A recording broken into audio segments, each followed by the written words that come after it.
மக்கள் மத்தியில அழுது ஓட்ட வாங்கணும், எப்படியாச்சும் நம்ம ஜெயிக்கணும் அப்படின்னு சொல்லி ஒரு சிம்பத்தி கிரியேட் பண்றாரு. ஏதாச்சும் ஒரு உண்மையை பேசி அழுது ஓட்டு வாங்கலாம்ல, மக்களிடத்துல போய் கெஞ்சலாம்ல. அங்கேயும் போய் என்ன போய், எனக்குன்னு ஒரு சொந்த வீடு கூட கிடையாது, எனக்குன்னு ஒரு சைக்கிள் கூட கிடையாதுன்றாரு.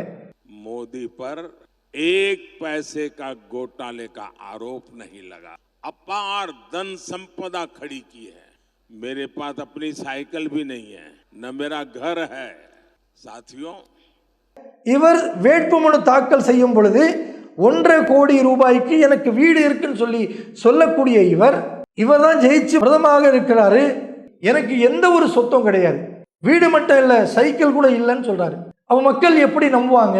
இவர் சொல்லும் பொழுது மக்கள் மத்தியிலே அசிங்கப்படக்கூடிய ஒரு நிலைதான் இன்றைக்கு மோடி அவர்களுக்கு இந்தியாவிலே நடந்து கொண்டிருக்கு. அஸ்ஸலாமு அலைக்கும் வரஹ்மத்துல்லாஹி வபரகாத்து. தமிழ்நாடு தௌஹீத் ஜமாத் செய்தியும் சிந்தனையும் என்கின்ற இந்த நிகழ்ச்சியின் வாயிலாக ஒவ்வொரு நாளும் பல்வேறு செய்திகளை உங்களுடைய சிந்தனைக்கு நாம் கொண்டு வந்து கொண்டிருக்கின்றோம். அந்த வரிசையில் இன்றைய தினம்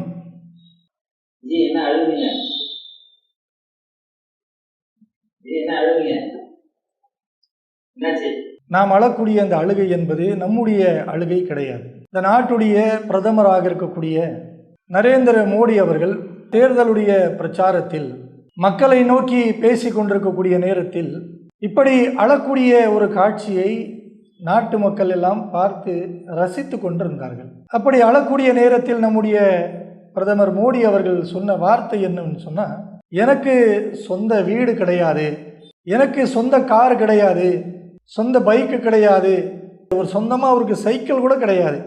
அவர் என்ன சொல்ல வராருன்னு சொன்னால், இந்த நாட்டில் நான் ஒரு பிரதமராக இருந்தாலும் எனக்கென்று ஒரு சொந்த வீடு கிடையாது, காரு பைக்கு, ஏன் ஒரு சைக்கிள் கூட கிடையாது.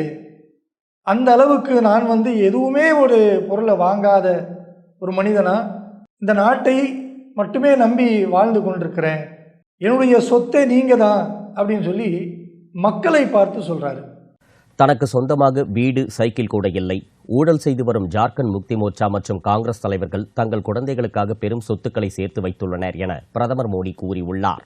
ஜார்க்கண்ட் மாநிலம் பாலுமு மாவட்டத்தில் நடந்த பொதுக்கூட்டத்தில் பிரதமர் மோடி உரையாற்றுகையில், நமது அரசியலமைப்பு சட்டம் உருவாக்கப்படும் போது இந்தியாவில் மத அடிப்படையில் இடஒதுக்கீடு வழங்கப்பட மாட்டாது என்று அரசியலமைப்பு சட்டத்தை உருவாக்கியவர்கள் ஒன்று கூடி முடிவு செய்திருந்ததாகவும், இப்போது காங்கிரஸ் பழங்குடியினர், பிற்படுத்தப்பட்டோர் மற்றும் தலித்துகளின் இடஒதுக்கீட்டை கொள்ளையடித்து மதத்தின் அடிப்படையில் முஸ்லிம்களுக்கு வழங்க நினைப்பதாக பிரதமர் மோடி குற்றம் சாட்டியுள்ளார்.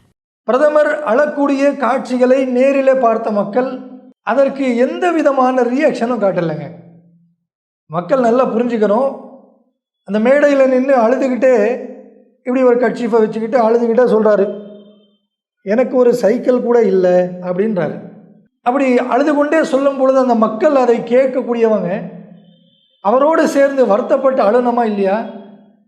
அங்கே இருக்கக்கூடிய எந்த ஒரு மனிதனும் அப்படி எந்த ஒரு வருத்தமும் படலை. அவர் சொல்லும் போதே கேட்டு ரசிக்கிறாங்க. சரி, அங்கே இருக்கக்கூடிய மக்கள் தான் அப்படி செய்தார்கள் என்று பார்த்தா, இந்த செய்தியை பார்க்கக்கூடிய மக்கள் தொலைக்காட்சி மூலமாக ஃபேஸ்புக்கு வாட்ஸ்அப்பில் பார்க்கக்கூடிய மக்கள், இப்படி அந்த காட்சிகளை பார்க்கக்கூடிய ஒவ்வொரு மனிதனும் என்னப்பா பிரதமர் இப்படி அழுது சொல்கிறாரு, எந்த ஒரு சொத்தையும் அவர் வாங்காமல் இத்தனை ஆண்டு நமக்காக தியாகம் செய்தாரு அப்படின்னு சொல்லி யாராச்சும் ஒருத்தர் ஃபீல் பண்ணி அதற்கு ஒரு கமெண்ட் அப்படி ஏதாச்சும் கொடுத்துருப்பாங்கன்னு பார்த்தா எதுவுமே கிடையாது. மாறா மக்களுடைய கருத்து எப்படி இருக்குன்னு சொன்னால், இவர் சொல்லக்கூடிய அந்த விஷயத்தை பார்த்துட்டு உடனே மக்கள் கமெண்ட் கொடுக்குறாங்க. என்ன சொல்கிறாங்கன்னு பார்த்தீங்கன்னா, ஒரு வீடு கூட இவர் வாங்கலை அப்படின்றாரு.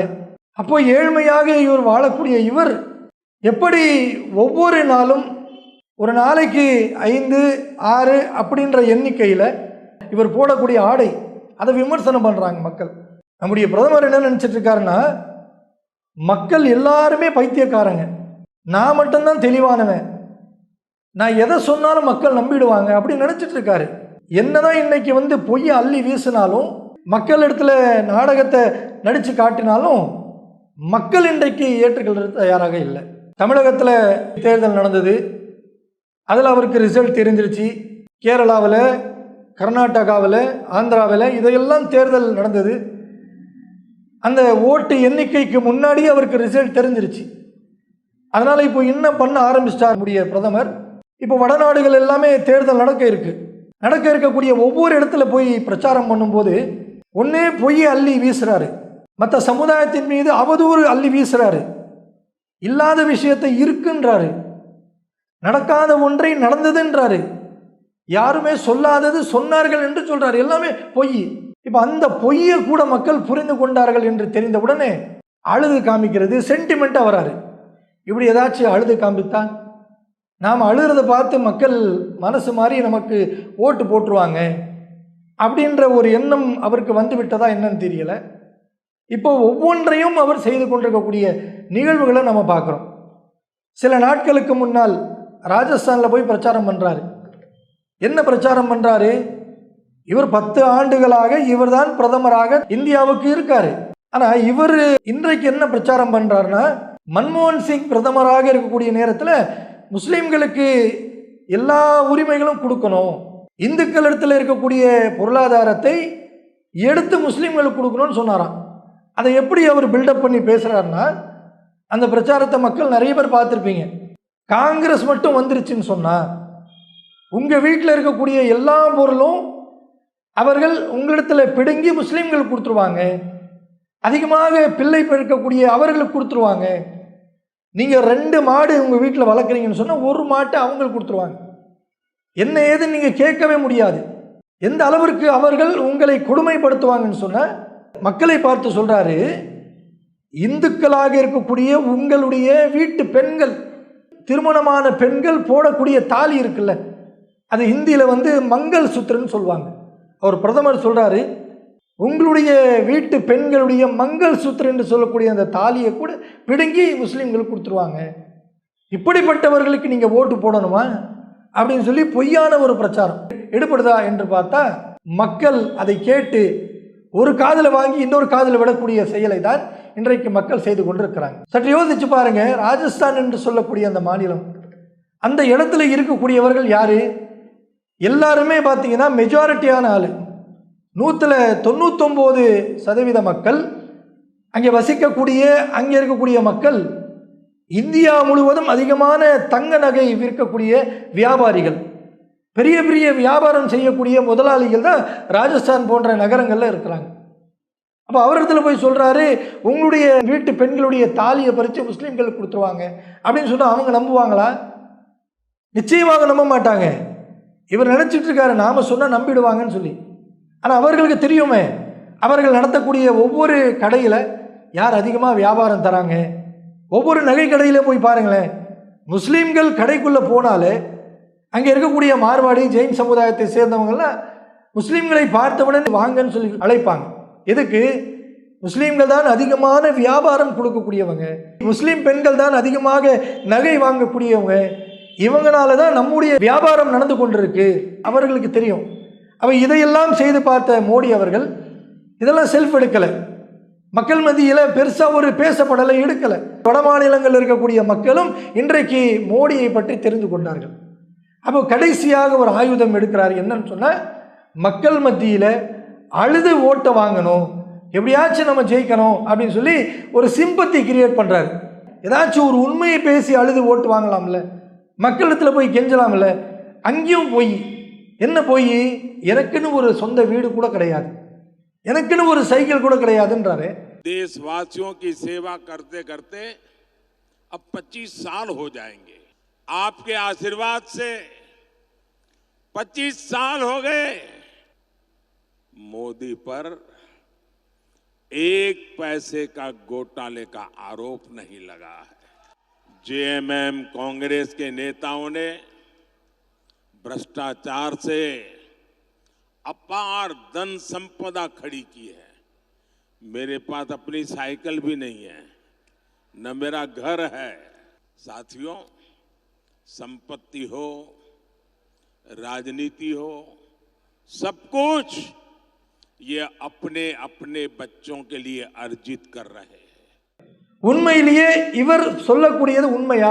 மக்களுக்கு தெரியும்ல, கடந்த தேர்தலில் இவர் நிற்கக்கூடிய அந்த தொகுதியில் போய் வேட்புமனு பதிவு செய்யும் பொழுது இவருடைய சொத்து மதிப்பு என்ன அங்கே போய் பதிவு பண்ணியிருக்காரு. அந்த சொத்து மதிப்பு விண்ணப்பத்தில் மோடி அவர்கள் தனக்கு ஒரு சொந்த வீடு இருக்கு, அந்த வீடு 1.5 கோடி ரூபாய் மதிப்புள்ள வீடு என்று சொல்லி இவரே கைப்பட எழுதி கொடுத்துருக்காரு.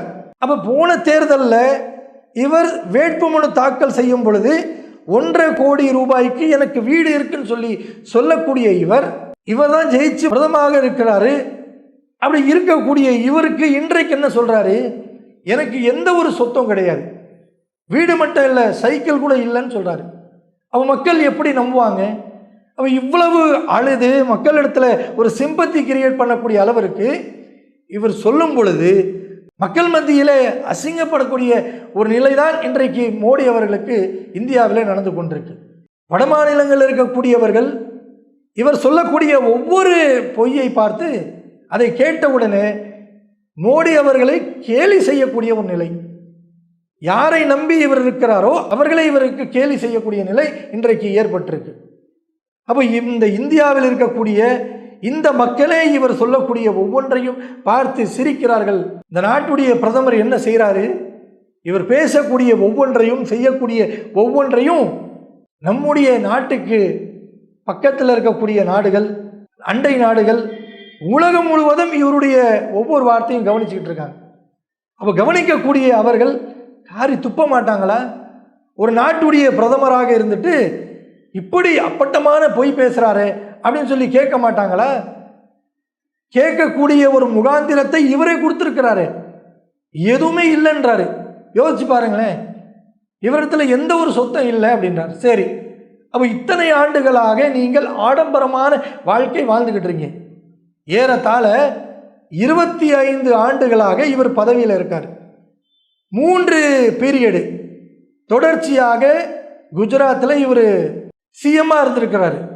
அப்போ அந்த முதலமைச்சராக இருக்கக்கூடிய ஏறத்தாழ 15 ஆண்டுகள் மக்களுடைய பணத்தில் தான் இவருடைய வாழ்க்கையை கழிச்சிருக்கிறார். அப்போ அந்த 3 பீரியட்லேயும் இவருடைய செயல்கள், இவருடைய உடை, இவருடைய உணவு வகை, இதையெல்லாம் பார்த்தோம் சொன்னால் அதிலேயே பல ஆடம்பரங்களை கொண்டு வந்து தான் தன்னுடைய வாழ்க்கையை கழிச்சிருக்கிறார். அதற்கு பிறகு கடந்த 10 ஆண்டுகளாக இந்தியாவுடைய பிரதமராக தேர்ந்தெடுக்கப்பட்டு இவர் இந்த பொறுப்பில் வகித்து கொண்டு வர்றார். இந்தியாவுடைய பிரதமரான பிறகு நாடு முழுவதும் பார்த்து கொண்டிருக்கிறார்கள், உலகம் முழுவதும் இவரை பார்த்து கொண்டிருக்கிறார்கள். மோடி அவர்கள் செய்யக்கூடிய ஒவ்வொரு ஆடம்பர செலவு, எந்த ஒரு சொத்தை இல்லை, 1000 ரூபாய் கொடுத்தா வாங்கக்கூடிய அளவிற்கு அந்த சைக்கிள் கூட இல்லைன்னு சொல்றாரு. இவர் போடக்கூடிய உடை இருக்குல்ல, ட்ரெஸ், குறைந்தது 5 லட்சம்லேருந்து 20-25 லட்சம் வரை அந்த ட்ரெஸ் அவர் போடுவார். அதுக்கு கம்மி போடவே மாட்டார். நமக்கு நம்முடைய பார்வைக்கு அது சிம்பிளாக தெரியுங்க. உண்மையிலே அந்த ட்ரெஸ் இருக்குல்ல, அந்த ஒரு வேஸ்ட் கோட்டு போடுவார், அதுக்குள்ளே ஒரு ஜுப்பா போடுவார். இது குறைந்தது 5 லட்சம்லேருந்து 25 லட்சம் வரை இவர் போடக்கூடிய அந்த ஆடையாக இருக்கின்றது. எல்லாரும் பார்த்துக்கிட்டு இருக்காங்க. ஒரு கண்ணாடி போடுவார்னு வைங்களேன், அந்த கண்ணாடி 1 லட்ச ரூபா 2 லட்ச ரூபா இருக்கும். எல்லாமே ஆடம்பரம் தான். இவர் சாப்பிடக்கூடிய உணவு, குடிக்கக்கூடிய குடிநீர் எல்லாமே லட்சக்கணக்கில் செலவு. அப்போ இவ்வளவு ஆடம்பரமாக மக்களுடைய பணத்தில் வாழ்ந்து கொண்டு இவர் இன்றைக்கு என்ன சொல்கிறாருன்னு சொன்னால், என்னிடத்துல எதுவுமே கிடையாது, ஒரு சைக்கிள் கூட கிடையாது.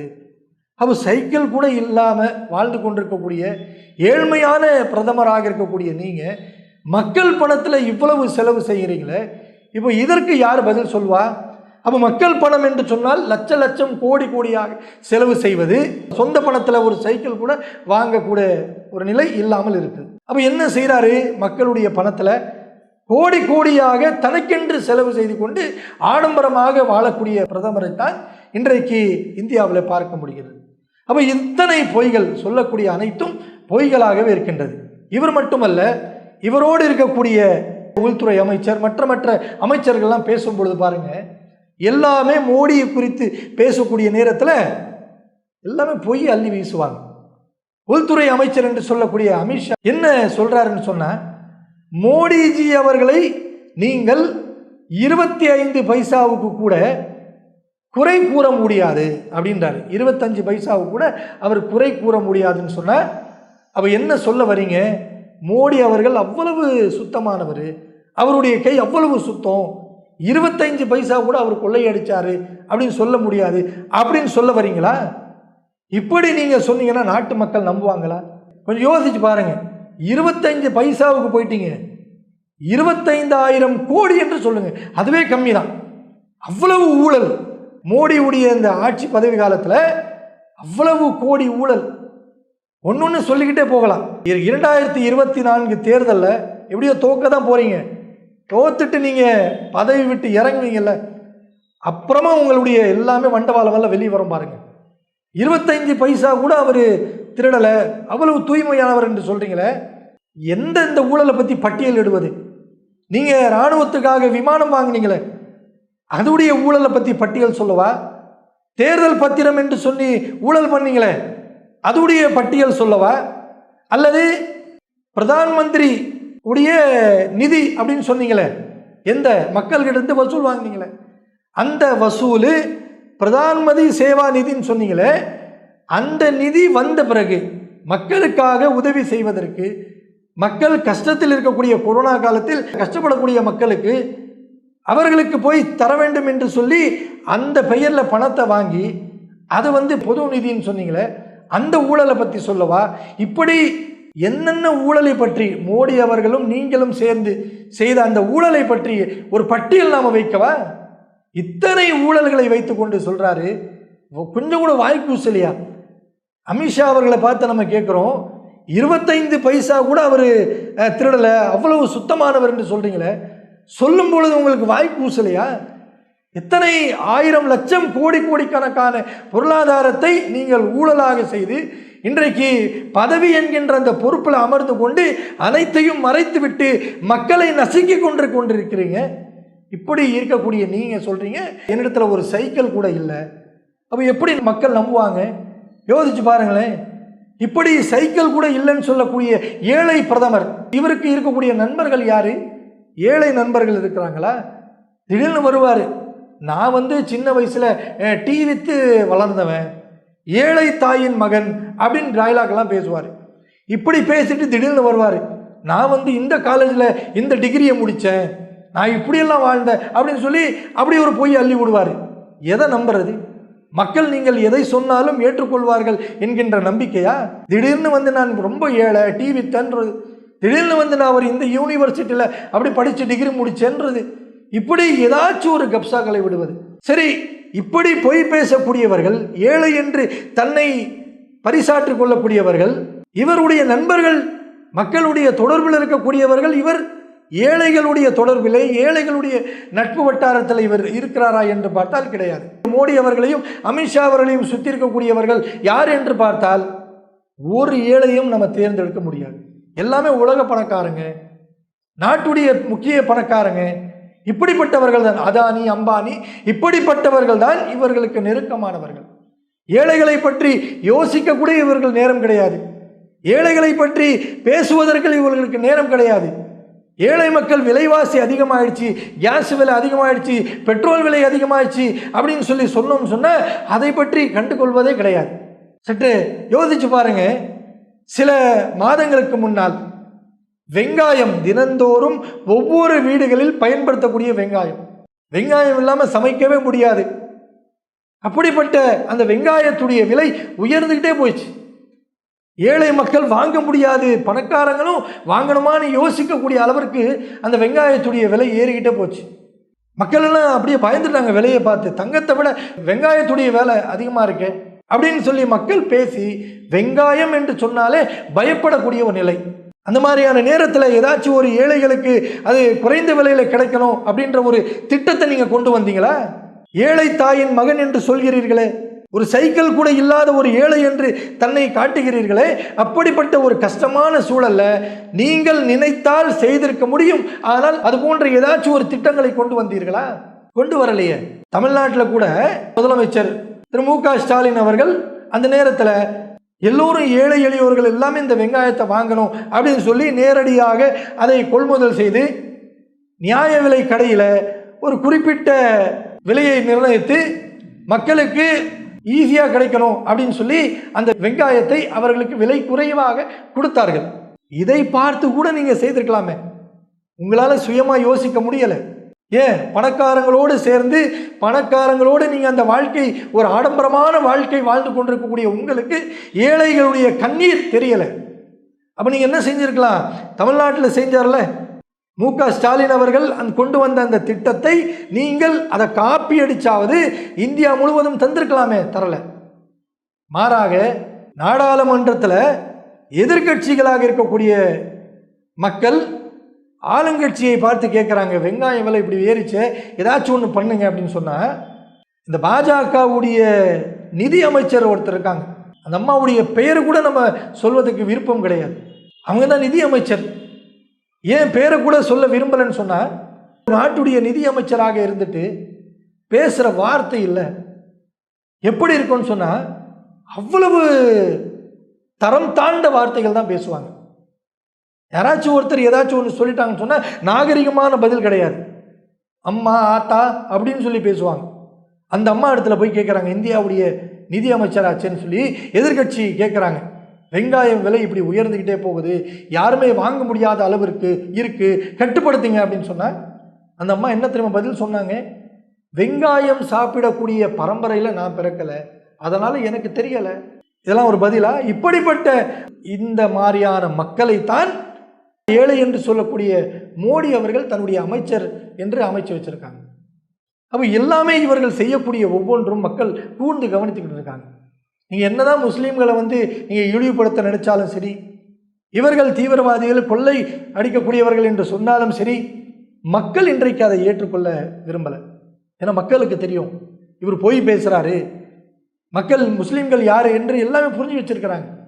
நீங்கள் என்னதான் மக்கள்கிட்ட அழுது எனக்கு சைக்கிள் கூட இல்லை, சைக்கிளுக்கு பஞ்சர் போடுறது கூட காசு இல்லை அப்படின்னு சொல்லி என்னதான் நீங்கள் போய் சிம்பத்தி கிரியேட் பண்ணாலும் நீங்கள் சொல்லக்கூடிய எதுவும் எடுபடாது. இப்போ உங்களுடைய பேச்சு எடுபடாது, செல்ஃப் எடுக்காது, முடிஞ்சு போச்சு. முடிந்த அளவிற்கு நீங்கள் இருக்கக்கூடிய ஒரு மாதம் இந்த காலகட்டத்தில் மக்களுக்கு ஏதாச்சும் நல்லது செய்யுங்க. நீங்கள் மூட்டை கட்டி வெளியே போகக்கூடிய நேரம் வந்துருச்சு, பயம் வந்துருச்சு மோடிக்கு, அவ்வளவுதாங்க. இன்றைக்கு இப்படியெல்லாம் பேசுறாரு, பொய் அள்ளி வீசுறாரு, அழுகுறாரு, இப்படிலாம் செய்யறாருன்னு சொன்னா தோல்வி பயம். 25 ஆண்டுகளாக நான் பொறுப்பில் இருந்தேனே, இன்றைக்கு இந்த பொறுப்பு நம்ம விட்டு போக போகுதே அப்படின்ற பயம். யோசிச்சு பாருங்களேன். இதே தேர்தல் பிரச்சாரத்தில் சில நாட்களுக்கு முன்னால் மோடி அவர்கள் அவதூறாக பேசிய அந்த பேச்சுக்கு பிறகு ராகுல் காந்தி சொன்னார், மோடி அவர்கள் என்ன பேசுகிறார் அவருக்கே தெரியல, தெரியாமலே பேசுறார் போல இருக்கு, இன்னும் கொஞ்ச நாள் போயிடுச்சுன்னு சொன்னால் மேடையில் மக்கள் மத்தியில் அவர் அழக்கூட செய்வார், அழுவார் அப்படின்னு சொன்னார். அந்த மனுஷன் சொன்னது இன்றைக்கி மோடி அவர்கள் நிரூபிச்சிட்டாரு. அப்போ நீங்கள் என்னதான் அழுதாலும் சரி, என்னிடத்தில் எதுவுமே இல்லை, நான் உத்தவன், நான் நல்லவன் அப்படின்னு சொன்னாலும் மக்கள் இதை ஏற்றுக்கொள்வதற்கு தயாராக இல்லை. நீங்கள் அடுத்தடுத்து சொல்லக்கூடிய எந்த ஒரு பொய்யாக இருந்தாலும் மக்கள் உங்களை முழுமையாக புறக்கணிப்பார்கள் என்பதை தெரிந்து கொண்டு நீங்கள் என்னதான் அழுதாலும் சரி மக்கள் மத்தியிலே எடுபடாது என்று சொல்லிக்கொண்டு இந்த செய்தியும் சிந்தனையும் முடித்துக் கொள்கிறேன். அஸ்ஸலாமு அலைக்கும் வரஹ்மத்துல்லாஹி வபரகாத்துஹு. இஸ்லாம் மற்றும் சமுதாய செய்திகளை அறிந்து கொள்ள தமிழ்நாடு தௌஹீத் ஜமாஅத் யூடியூப் பக்கத்தை உடனடியாக சப்ஸ்கிரைப் செய்து கொள்ளுங்கள். மேலும் பெல் பட்டனையும் கிளிக் செய்து கொள்ளுங்கள்.